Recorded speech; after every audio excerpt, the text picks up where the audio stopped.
In this video, you'll learn how to withdraw USDT from the OKX exchange. By following these steps, you will successfully transfer your USDT to another wallet, ensuring your funds are securely moved as needed. Begin by purchasing or depositing USDT.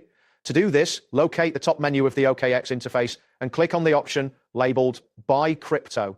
This is where you will start the process of acquiring USDT. Next, from the list of cryptocurrencies presented, select USDT. After making your selection, you will need to choose a payment method. Options typically include bank transfer, card payment, or transferring crypto from another wallet. Once you've selected your preferred payment method, enter the amount of USDT you wish to buy.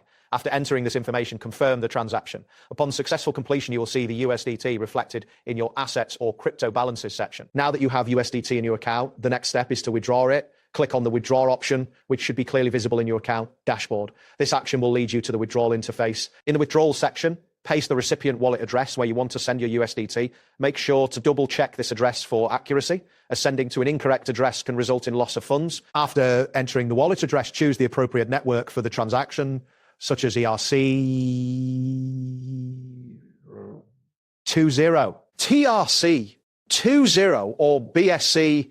Enter the amount of USDT you wish to withdraw. Once you have filled in all the necessary details, confirm the transaction, you will likely be prompted to complete two-factor authentication for security purposes. Once this step is completed, your USDT will be sent to the designated wallet. That wraps up today's guide. Thanks for watching, and catch you in the next tutorial.